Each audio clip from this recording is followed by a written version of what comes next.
안녕하세요. 전산회계 2급 제73회 기출문제 이론편 보겠습니다. 문제 1번. 다음의 의미를 가장 잘 나타내는 것은 회계정보 이용자의 합리적인 의사결정에 유용한 정보를 제공한다. 요게 회계의 정의이자 목적이라고 했습니다. 답 찾아볼까요? 회계의 목적. 정답은 1번이 되겠습니다. 문제 2번 보겠습니다. 다음 중 일반 기업 회계 기준에서 정하고 있는 재무제표가 아닌 것은 자주 출제되는 거다. 그죠? 재무제표의 종류 5가지입니다. 재무상태표, 손익계산서, 자본변동표, 현금흐름표, 주석 이렇게 5가지입니다. 해당되지 않는 것 1번 합계잔액시산표가 되겠네요. 문제 3번 봅시다. 다음 계정 과목 중 증가액이나 발생액이 대변에 나타나는 것은 자 우리가 차변, 대변, 분계를 할 때요. 거래 판료소의 결합 관계에 따라서 배치를 딱딱 시킨다고 했고 굉장히 중요한 내용이라고 했습니다. 거래 판료소 결합 관계에 따르면 차변 쪽에 올 수 있는 거는 네 자리가 차변인 거다. 그죠? 왼쪽인 거 뭡니까? 자산. 그리고 비용, 이 2가지가 증가액 또는 발생액이 차변 쪽에 기록되는 겁니다. 자, 그리고 증가액이나 발생액이 대변 쪽에 기록되는 건 뭡니까? 내 자리, 나의 자리가 오른쪽, 대변인 거다. 그죠? 뭡니까? 재무상태표에서는 부채와 자본, 손익계산서에서는 수익이 될 겁니다. 그죠? 이렇게 찾으면 되는 거죠. 그러면 부채, 자본, 수익 중에 해당하는 것을 찾으면 될 겁니다. 받으러 자산이다. 그죠? 요거는 증가액, 발생액이 차변 쪽에 와야 되고요. 촬영원방구 마찬가지 자산이니까 차변 쪽에 올 겁니다. 지급업 부채다. 그죠? 그럼 정답은 3번이 되겠습니다. 4번 기부금 이거는 비용이다. 그죠? 비용이니까 증가액, 발생액이 차변 쪽에 와야 될 겁니다. 이렇게 묻는 문제였네요. 좋은 문제 같습니다. 우리 전산회계 2급에서는 굉장히 중요한 내용이었거든요. 그거를 물어보는 문제였다. 문제 4번 봅시다. 다음 중 회계상의 거래가 아닌 것은 이 부분도 굉장히 자주 출제된다. 그죠? 회계상 거래라고 하는 거는 차변, 대변, 분계를 할 수 있는 것을 말합니다. 즉 자산, 부채, 자본, 수익, 비용이 뭔가가 증가되거나 감소하는 게 회계상의 거래다 이겁니다. 1번 기계장치의 사용으로 가치가 감소한다. 감가상각비 생각하면 되겠다. 그죠? 그러면 뭔가 차변, 대변, 분계를 하는 겁니다. 즉 기계장치라는 자산의 가치가 감소하니까 그게 작아지는 거다. 회계상 거래가 맞고요. 2번 상품 보관 창고의 보증금으로 1,000만 원을 지급하기로 구두 계약한다.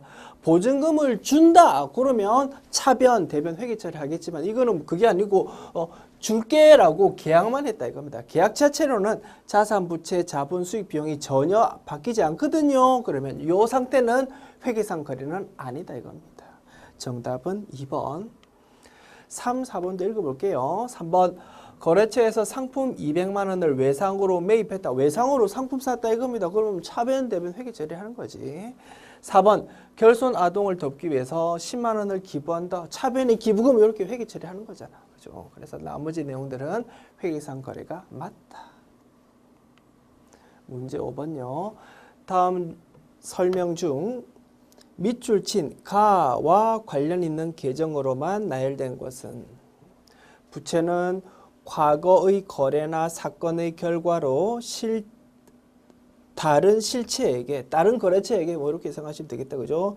다른 실체에게 미래의 자산이나 용역을 제공해야 하는 특정 실체의 채무를 말하면 엄청 길게 적었는데 남한테 줄 돈이다 이 말이죠. 그거를 부채라고 그러는데 부채는 유동부채와 비유동부채로 분류한다라고 했습니다. 그 중에서 가라고 되어 있는 것은 유동부채를 말한다. 결국은 길게 적었지만 요 계정 과목들 중에서 유동부채 계정 과목으로만 딱 묶여져 있는 건 뭔지 그거 묻는 문제입니다.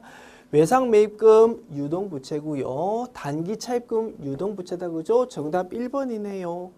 2, 3, 4 분석해 볼게요. 사채, 임대보증금. 임대보증금 이거 뭐였습니까? 비유동 부채였죠. 그리고 사채라는 거 우리 전산 회계 2급에서는 구체적으로 배우지 않는데요. 이 부분도 비유동 부채에 해당합니다. 3번 선수금 요거는 유동 부채가 맞다 그지? 장기 미지급금 장기라고 붙어 있으니까 이 계정 과목은 비유동 부채였습니다. 그래서 요 장기 미지급금 때문에 3번 정답이 될 수가 없고요. 4번 외상 매출금 받으러 오면 요건 두 개 다 자산이다 그죠? 그래서 정답은 1번이었습니다. 문제 6번 보겠습니다. 다음 그림의 가에 들어갈 내용으로 옳은 것은 자 회계상 거래가 발생하면 차변, 대변, 분개를 한다 그죠? 그러면 분개장에 기록이 됩니다. 자, 분개되어 있는 분개장만으로는 재무제표를 바로 작성할 수 없기 때문에 각 계정 과목별로 집계 가지고 잔액이 얼마인지를 딱딱 계산해야 되는 과정이 필요하고 그래서 분개에 있는 계정 과목별로 금액을 집계하는 과정이 필요한데 그 작업을 전기라고 부른다고 했습니다. 전기 과정을 통해서 집계되는 각 계정 과목별 집계된 표를 뭐라고 부른다고 했습니까? 총계정원장이라고 부른다고 했습니다. 가에 들어갈 거는 총계정원장이 될 것이다.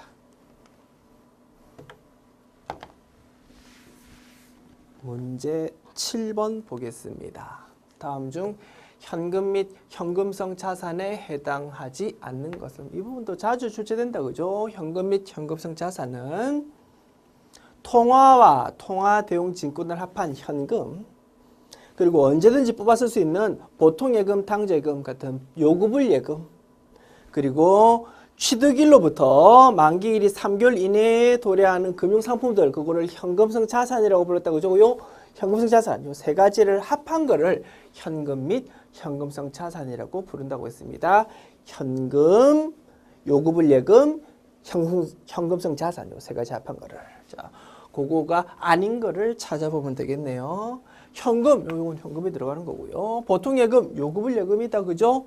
비품은 뭡니까? 유형 자산이잖아 그지? 그래서 정답은 3번이 되겠고요. 당좌예금 이 부분도 요구불 예금이다 그죠? 그래서 나머지 내용들은 현금 및 현금성 자산에 해당한다.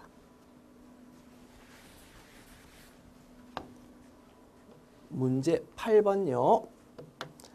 매입처에서 상품을 50만 원에 매입하고 대금은 한 달 후에 지급하기로 하였다의 거래를 분개할 때 대변에 기입할 계정 과목으로 옳은 것은 상품 외상으로 샀다 이겁니다. 차변에 상품 적으면 되고요. 대변에 외상 매입금 계정 과목 적으면 되겠죠. 주된 영업 활동으로서 뭔가 외상 대금을 기록해야 된다. 그때는 외상 매입금 계정 과목 적으면 되고 주된 영업 활동 아니면서 예를 들어서 유형 자산을 산다든가 단기 매매 증권을 산다든가 또는 판매비와 관리비에 해당하는 지출을 한다든가 그런 과정에서 외상 대금이 생겼다. 그때는 미지급금 계정 과목 쓴다고 했습니다. 지금 보고 있는 거래는 상품을 구입하는 주된 영업 활동 거래이니까 외상 매입금 계정 과목을 기록하면 되겠다. 정답은 4번이고요. 혹시라도 지문에 미지급금이라는 지문이 있다 하더라도 우리는 헷갈리지 말고 외상 매입금으로 기록을 정답을 딱 찾을 수 있어야 되겠습니다.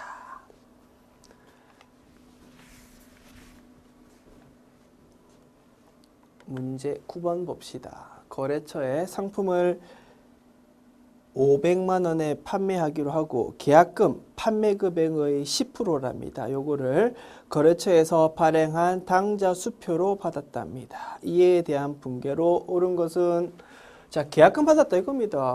계약금 받았다. 돈 들어오겠죠. 차변에 뭐 현금 이런 거 적으면 되고 대변에 뭐 적는다고요? 선수금 적으면 된다고 했습니다. 좋아할 필요 없다. 지금 미리 땡겨서 받은 거니까 나중에 받을 돈이 작아진다 이겁니다. 따라서 선수금이라는 부채를 대변에 기록해야 된다. 그리고 돈을 뭘로 받았다고요? 거래처에서 발행한 당좌 수표로 받았답니다. 이런 걸 뭐라고 부른다고 했습니까? 타인 발행 당좌 수표라고 불렀습니다. 거래처가 당좌 수표 발행해서 우리한테 줬다. 우리는 뭐 그냥 자기 합수표하고 똑같은 거죠. 언제든지 돈처럼 쓸 수 있는 통화 대용 증권에 해당하고 따라서 회계 처리는 현금 계정 과목으로 처리한다라고 했습니다. 그래서 차변에는 현금, 대변에는 선수금 이렇게 회계 처리하는 2번이 정답이 되겠습니다. 문제 10번 봅시다. 유형자산에 대한 설명으로 틀린 것은 유형자산의 특징 3가지 정리했었습니다. 첫 번째, 영업활동에 사용하기 위해서 보유하는 자산이다. 두 번째, 1년을 초과하는 장기간에 걸쳐서 사용할 것이다. 그리고 눈에 보여야 된다. 이렇게 3가지로 특징을 정리했었습니다. 자, 그 특징을 떠올리면서 답 찾아볼게요. 해당되지 않는 내용을 찾자. 1번, 판매를 목적으로 하는 자산. 이건 뭡니까? 주된 영업 활동을 위해서 판매를 목적으로 보유한다. 그런 거를 재고 자산이라고 부른다고 했습니다. 그래서 정답은 1번이 되겠고요. 2, 3, 4 확인해 볼게요. 1년을 초과해서 사용할 거고, 그 다음에 영업활동에 사용하려고 보유한다 이겁니다. 물리적 형체가 있다 이겁니다. 요 3가지 특징 아시겠죠? 그리고 4번 지문 읽어나 볼까요? 재화의 생산을 목적으로 보유하는 자산, 뭐 똑같은 말이네. 영업활동에 사용하기 위해서 보유한다 그 말을 조금 풀어서 썼다라고 보면 되겠네요. 정답은 1번이었습니다.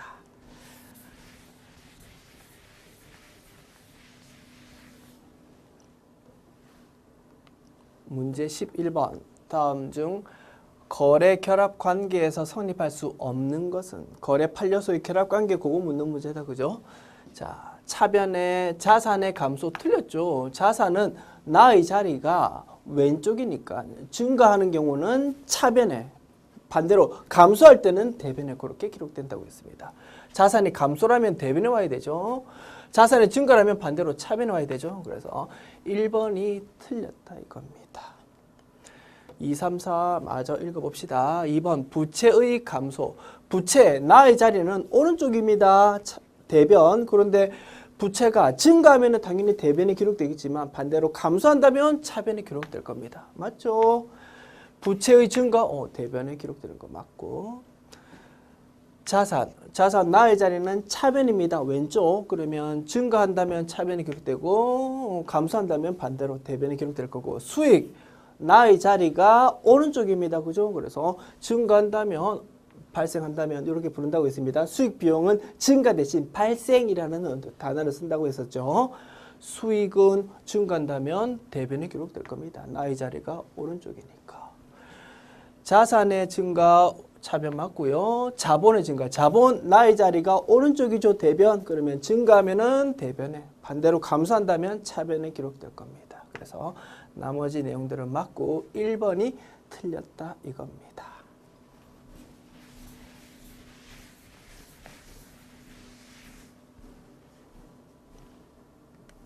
문제 12번. 다음 그림에서 한국 상사의 어음 할인에 대한 붕괴로 옳은 것은? 단, 어음 할인의 회계 처리는 매각 거래로 한다라고 되어 있네요.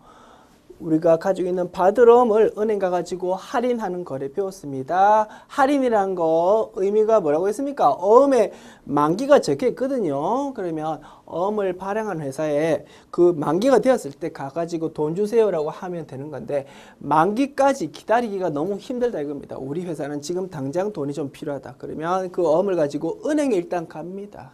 자, 어음 만기가 이렇게 적혀 있는데 만기가 아직 안 됐지만 좀 돈으로 바꾸어 주세요 라고 하는 게 어음의 할인이라고 했다. 그러면 돈 받겠지. 그리고 우리가 가지고 있는 받을어음 주겠지. 그러면 대변에 받을어음, 차변에 현금 등이 들어올 겁니다. 그리고 차이 나는 금액은 은행이 먹는 마진이지. 그거를 매출 채권 처분 손실이라는 계정 과목으로 처리한다고 했습니다. 그리고 이러한 어음에 대해서 우리 일반 기업회계 기준에서는 매각 거래로 보고 그렇게 회계 처리하도록 규정하고 있다고 했었죠. 순서 끝났습니다. 그러한 거래를 그림으로 나타내 보았네요. 그래서 은행에서 먹는 마진이 얼마라고요? 할인료 5,000원이랍니다. 그러면 10만 원이라고 액면에 적혀 있지만 우리한테 들어오는 돈은 10만 원 빼기 5천 원, 나머지 돈만 들어오겠지. 돈 뭘로 들어온다고요? 당좌예금 계좌로 들어온답니다. 차변에 당좌예금 기록하면 될 것이다. 분석 끝났죠? 정답은 대변의 바드럼 10만 원, 차변의 당좌예금 9만 5천 원, 차변의 매출채권 처분 손실 5천 원 적혀 있는 3번이 정답이 될 것입니다. 문제 13번 봅시다. 다음 중 인출금 계정이 나타나는 거래가 아닌 것은 인출금 계정 개인 기업주가 기중에 추가로 출자를 한다거나 또는 개인적으로 돈이 필요해서 자본금을 뽑아갈 때 원칙은 자본금 계정을 차변, 대변 이렇게 회계 처리하는 것이 원칙이지만 자본금 계정을 기중에 증가 감소시키기 부담스럽다 이겁니다. 따라서 인출금이라는 임시 계정 과목을 사용한다. 그래서 증감 내용만 딱딱 기록해 놓고 기말에 그 잔액을 정식 계정 과목인 자본금으로 대체하고 있더라 이겁니다. 그때 쓰는 것이 인출금 계정이었다. 인출금 계정이 나타나는 거래가 아닌 것은 이렇게 물었으니까 결론적으로 묻고 싶은 건 뭐라고요? 기중에 추가로 출자한다거나 자본금을 뽑아가는 거래가 아닌 거를 찾아보십시오. 그거를 묻는 문제입니다. 이 문제요. 출제 오류로 인해서 복수 정답이 인정되었습니다. 1번과 4번이 정답으로 인정되었다. 2번 지문 먼저 분석해 봅시다. 개인의 주택재산세 납부. 개인 기업주가 자신의 주택에 대한 재산세 납부해야 됩니다. 자기 돈으로 납부해야 되는데 돈이 좀 부족하니까 자본금을 좀 뽑아가지고 납부했더라 이겁니다. 회사의 장부에는 이런 부분에 대해서 회사의 비용으로 기록될 것 전혀 없습니다. 그죠? 기업 실체의 원리에 따라서 장부를 작성하는 것이다. 회사 입장에서는 비용으로 기록되는 게 없고 그냥 자본금이 감소한 겁니다. 그런데 기중에는 자본금 계정 쓰지 않고 인출금 계정을 기록하더라 이겁니다. 그래서 자본금하고 성격이 똑같으니까 나의 자리는 대변입니다. 이 부분이 작아졌으니까 차변 쪽에 인출금 그렇게 기록하고요. 돈이 작아지면 대변에 현금 같은 거 적어주면 된다. 3번 개인의 자녀 학원비. 이것도 마찬가지입니다. 개인 기업주가 자녀 학원비 내야 되는데 자기 돈이 좀 부족하니까 자본금을 좀 뽑아가지고 냈다 이겁니다. 마찬가지 차변의 인출금, 대변의 현금 이런 거 적으면 될 것이다. 4번 업무용 자동차의 보험료 납부. 자동차 보험료 납부했는데 그 자동차가 뭐라고요? 회사 일 하려고 가지고 있는 업무용 자동차더라 이겁니다. 즉, 이 부분은 회사의 장부에 회사의 차량 운반구라고 기록되어 있는 자동차입니다. 그 자동차 때문에 자동차 보험료 냈다. 이 부분 당연히 회사 장부에 기록되는 것이죠. 비용으로 차변의 보험료, 대변의 현금 이렇게 기록되면 될 겁니다. 그래서 4번 거래는 회사 영업을 위한 정상적인 활동이니까 회사 비용으로 기록돼야지 인출금 같은 계정 과목은 전혀 등장할 필요가 없는 것이다. 그래서 정답은 4번이었다. 자, 1번은 뭘까요? 개인의 소득세 납부. 자, 소득세는 뭡니까? 개인이 돈 벌면 그 돈 번 부분에 대해서 납부하는 세금입니다. 그런데 개인 기업의 경우 내가 장사 열심히 해가지고 돈 번다. 결국은 그거 가지고 소득세 납부한다. 그럼 이 부분은 회사의 손익계산서에 들어갈 수밖에 없지. 그죠? 우리 떠올려 봅시다. 손익계산서. 매출액에서 매출 원가 빼면 매출 총이익. 거기서 판매비와 관리비 빼면 영업수익. 영업수익에서 영업 외 수익을 더하고 영업 외 비용을 빼면 이제 세전이익이 나온다 이겁니다. 거기서 지금 보는 요 소득세 세금을 빼면 이제 당기순이익이 산출된다. 그래서 이 부분은 손익계산서에 들어가야 되는 부분이고 분계 당연히 돼야 될 겁니다. 차변의 소득세, 대변의 현금 이렇게 그죠? 그래서 1번도 정답이 되었다. 그래서 출제 오류로 보이고요. 자, 1번 지문 지우시고 앞으로 시험 쳐야 될 분들은 뭐 이렇게 지문 고치셔가지고 학습하는 게 좀 좋겠다. 개인의 추가 출자액 뭐 이렇게 적으면 그죠? 이거 당연히 기중에 개인 기업주가 추가로 출자했다. 그러면 회사는 어떻게 기록합니까? 대변의 인출금 그리고 차변의 현금 이렇게 기록하자는 거지. 그러면 이 분계는 인출금 계정이 나타난 거리가 맞으니까 정답은 복수가 아니고 4번이다. 뭐 이렇게 학습할 수 있겠다. 그죠? 이렇게 분석해 보았습니다. 문제 14번 봅시다. 다음 중 손익에 관한 결산 정리 중 비용의 이연에 해당하는 계정 과목은 기말 수정 분계 여러 패턴들 공부했었는데 그중에 가장 먼저 등장하던 분계가 이거였죠. 수익과 비용의 발생 및 이연 공부했었습니다. 선수 임대료, 선수 수익을 말합니다. 돈은 올해 받았습니다. 그런데 발생주에 따라서 따져보니까 일정 부분은 내년 거를 미리 받은 것들아 이겁니다. 그러면 그 부분만큼은 올해 수익을 인식하는 거 아닙니다. 내년 거 미리 받았습니다 라는 의미에서 부채로 기록하더라. 그때 쓰는 게 선수 수익 계정 과목이었고, 요거는 수익의 이연에 해당하더라. 그죠? 수익의 이연에 해당하는 경우에는 계정 과목 이름에서 가장 첫 글자가 뭐였습니까? 선자로 시작된다고 했습니다. 미수이자, 이거는 미수 수익에 해당할 겁니다. 그죠? 아직 돈은 안 받았지만 발생주에 따라서 올해의 수익으로 인식한다 이겁니다. 그때 사용하던 계정 과목이고, 요거는 수익의 발생에 해당한다. 선급보험료, 요거는 선급 비용에 해당한다. 그죠? 돈은 올해 나갔습니다. 그러나 발생주에 따라서 분석해 보니까 일정 부분은 내년 거를 미리 준 거에 해당하더라 이겁니다. 그래서 이거는 내년에 나갈 돈이 그러면 좀 작아지겠다. 그죠? 그래서 그 부분만큼을 자산에 해당하는 선급 비용 계정 과목으로 기록하고, 요거는 비용의 이연에 해당하더라. 이것도 마찬가지 이연에 해당하니까 계정 과목 이름이 선자로 시작되더라. 미지급 이자, 요거는 미지급 비용에 해당한다. 그죠? 돈은 아직 안 나갔지만 발생주에 따라서 분석해 보니까 올해 비용으로 인식을 해야 되더라 이겁니다. 그때 사용하는 계정 과목이고, 요거는 비용의 발생에 해당한다. 그죠? 워낙 자주 나오는 주제니까 조금 자세하게 다시 한번 분석해 보았습니다. 그래서 묻고 있는 게 비용의 이연 묻고 있으니까 정답은 3번이 될 것입니다.